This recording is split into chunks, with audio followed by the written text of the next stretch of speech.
Good morning, Stampers. This is Super Awesome Stamper Shirley Merker. I'm an independent Stampin' Up! Demonstrator from Wisconsin, USA. I'm coming on to you live on this Black Friday. It's 8:08 a.m. my time, which is Central Time in the United States. So if anybody's watching, give me a thumbs up or shout out.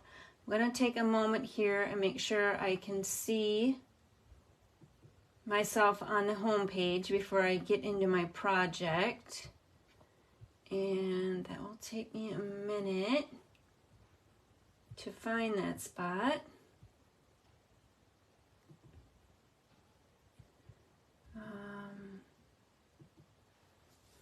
Here in the United States, it was a holiday, a bank holiday, which means most of the blue collar workers get the day off.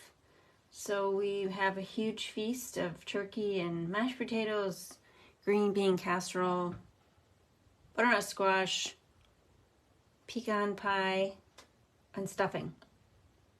So that's what was on our meal yesterday. Still I'm not seeing newest activity. There we go. I see one eyeball, which might be me. And I'm going to expand my screen, and I will be watching comments. In case there are any comments, I'm going to put my hand in the screen so I can make sure I'm live here. Yep, here we go. Hi, Diane. Okay, so I am going to be doing the first demonstration for our Black Friday extravaganza. Each demonstrator will have 4 different posts in her designated hour. So be watching for all those posts, interact, like, comment, add your preferences if there's an engagement post. And hopefully you'll recreate some of the projects that we show you today. All right, so mine is today, my demonstration is just a simple treat wrap using the Snowflake Magic Designer Series paper. And I'm gonna show you how to decide how big your treat wrap should be depending on your candy. Now, I have not attached my Twix bars to the wrap because I wanted to be able to pull this out and show you all the ways that it would, all the ways of how to make it. But if I was giving this as a party favor, I would secure those candies in there. Actually, I would probably put a Ghirardelli chocolate, which is a square chocolate, but seriously, this is all I had in my house to create this. I had some Reese's, little mini Reese's cups, which were round. They were not going to fit the bill. But this would open. If you just tie that on the top, and then that would just slide off. People would pull that out, and that's how they would get to your candy if you had glued it in there, which I suggest that you do. I just didn't want to do it for demonstration's sake. All right, so before I get started, I'm going to share with you, I had my first post of the day up. So it was either or, which do you prefer? Which sparkling do you prefer? And I hinted that I would be using one of the sparkling in my 4 posts. So I'm using the sparkling snowflakes along with the coordinating tag topper punch. So just to get that out of the way, those are the 2 items I'm going to be using. And then I am going to be showing you how to figure out what size to make your treat wrap. All right, so the first thing to do would be to get the candy out of here. I need a flat work surface. Get the ribbon and stuff out of here. All right, the first thing would be to figure out the length of your card stock or card specialty paper. I'm going to bring in the paper cutter, and I do actually, here we go. Bring back in this. Oh, and I do have the jiggly camera stand still, so I'm sorry. And my phone is hooked up to, it wasn't charged, so I'll try to make sure I don't hit the cords and the stands while I'm doing this.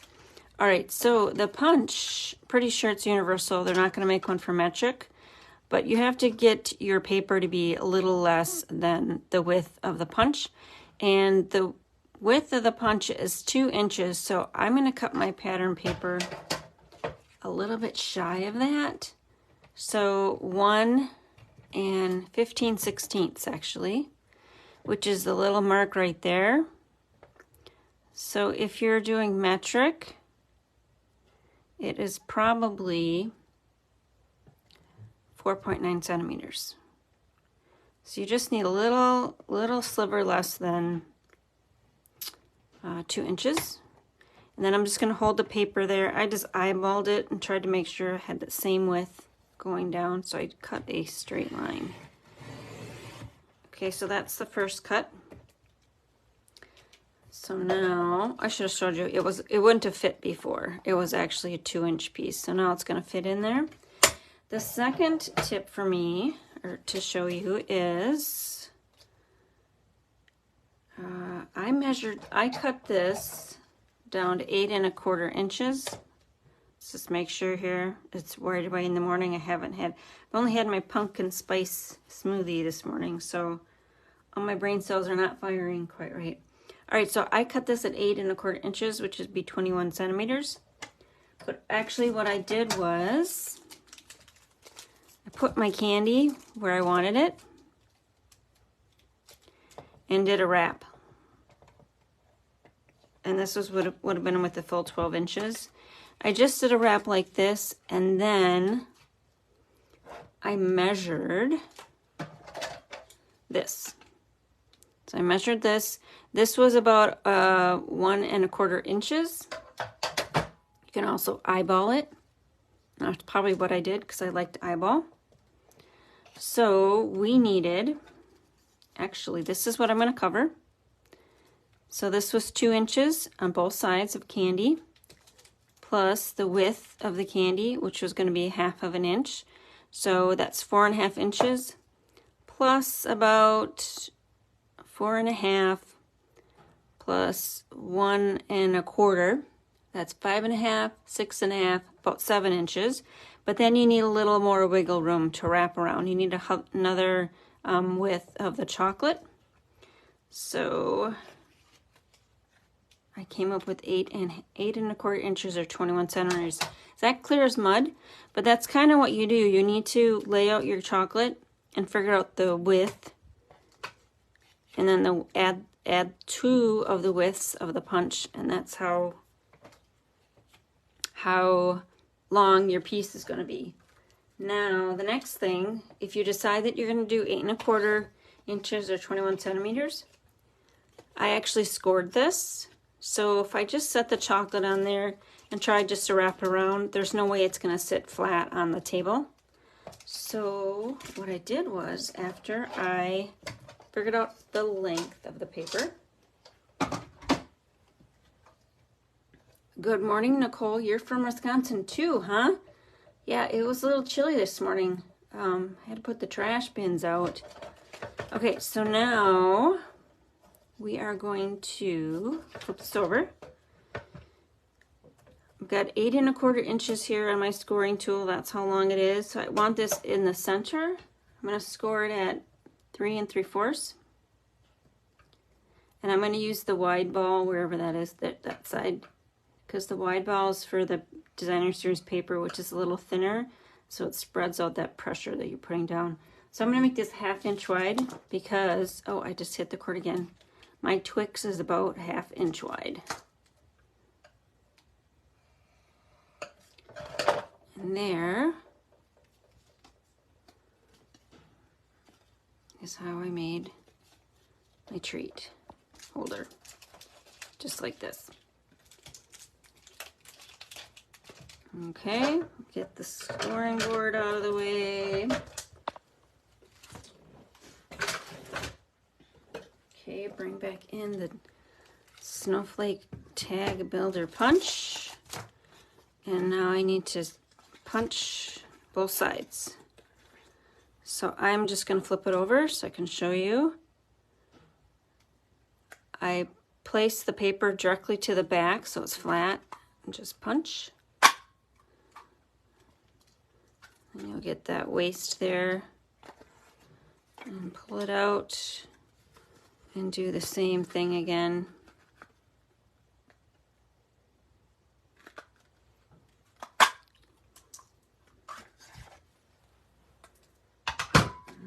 Okay, oops, there are my embellishments.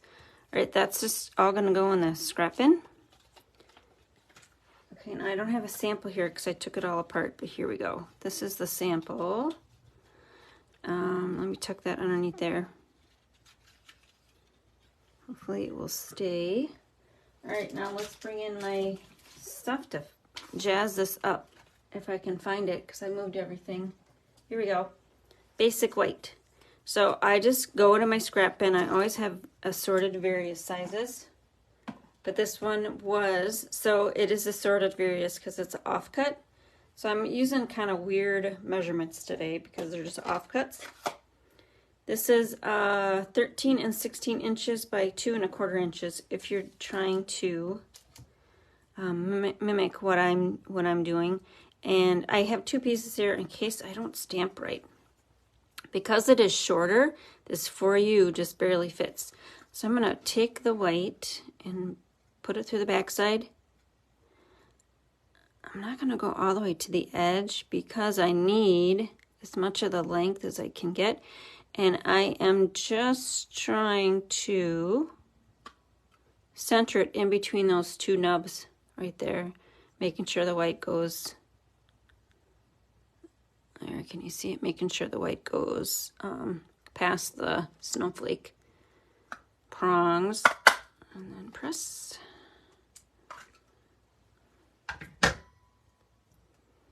Okay, and then our little for you is from that stamp set. I'm using the Balmy Blue ink pad. So you can see it's really tight. I can barely get that on there. So if you got a longer scrap, I would suggest that you use it. So there's the for you. All right, now I think I am going to secure these Twix down. Why not? Where's my glue? Where's my glue dots?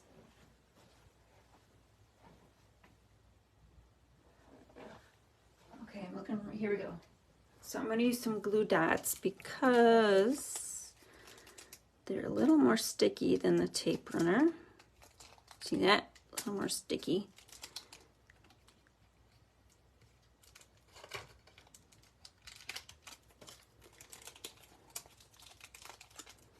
And Twix, for you that don't live in the United States, they are awesome. I love a little shortbread cookie, I love a bit of a caramel, and I love a bit of chocolate. And this has all 3 things in the candy bar. There.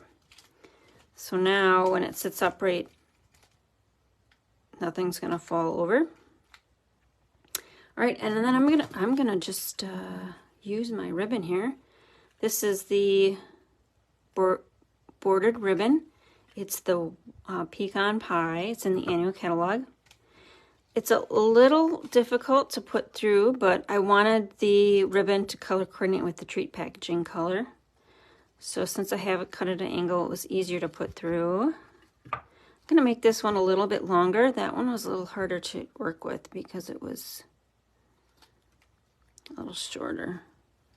And when I make tag toppers, I like to actually have the front of the ribbon be a little shorter than the back. It adds just a little bit of drama. Okay, I'm not going to try to reuse that. I'm going to use it off the spool.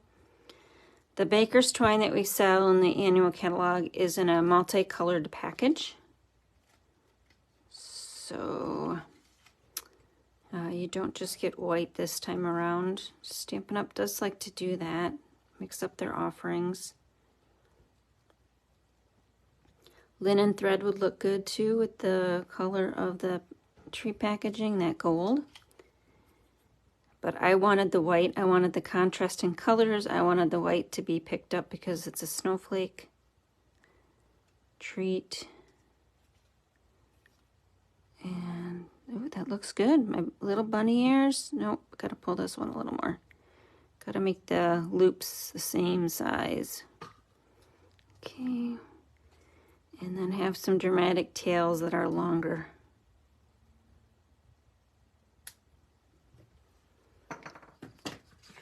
All right, now we've got a little for you. So I thought this was perfect for a little table favor, especially if you need something quick.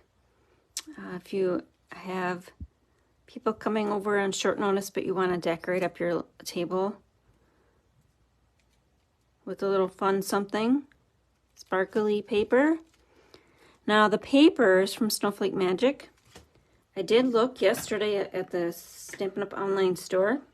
It wasn't listed, so I think it's sold out. They must have changed what they are doing with that. Previously, I think it would have said out of stock. But yeah, hopefully you've got some of this paper in your stash. This is actually a lesson that if you see something ordered early in the catalog cycle, don't wait a couple months in, because you never know if it's going to be there when you're ready to make your projects. Especially the sparkly paper. Sparkly paper seems to sell really quickly. All right, didn't get that quite straight. There's right in the center of that snowflake. So these are the adhesive back sequence trios. Pretty sure the color is Pretty Peacock, but it is it pairs perfectly with this sparkly Snowflake Magic paper. There are 2 sizes of sequins and 3 colors in this pack. So there is my Snowflake Magic pattern paper. Thank you, Nicole. I had a little bit of snow on the ground 2 days ago. It melted pretty quickly. It is a little more chilly out there today. I think it's only 20 degrees Fahrenheit when I got up. Sun is out though, so that'll make the day feel a little better. All right, I'm going to do a quick catalog tour before I sign off and show you where I got the products in the mini catalog. Try not to hit that cord there. We've got the Sparkling Snowflakes bundle, which I encourage you to purchase using the bundle item numbers, because then you get 10% off the individual prices. If you purchase a bundle using individual item numbers, you will not get that 10% off. So make sure you use that bundle item number if you are purchasing bundles. So I use the Sparkling Snowflakes stamp set and the Sparkling Snowflakes tag topper punch in the September to December catalog. And then in the annual catalog, I use the Balmy Blue ink pad. And here are those embellishments that I used. It's number 9 in the US, adhesive backed sequins trios. You get 300 pieces for $8 in the US. And then the ribbon that I used, it's the pecan pie right there. And then flip the page over, and the baker's twine, like I mentioned, is sold in the multicolored packs this year. And I use the basic white. All right, so I hope you have a great day. I've got 2 more posts coming up in my hour. And then we've got 7 other presenters today giving their presentations. We do not post a schedule because the demonstrators do have a designated hour, but the agenda gets a little complicated when I have to post a schedule with all of their start and end times. So just be checking back in this group all day, whether you are on Black Friday or Shop Saturday in your region. Just keep on checking back for our demonstrations, tips and tricks, and fun engagement posts. All right, have a great day. Yep. Oh, Nicole, yes. Oh, Nicole, you are here in Madison. I'm in Sun Prairie, so pretty close to you. All right, have a great day, and we'll stamp with you soon. Bye.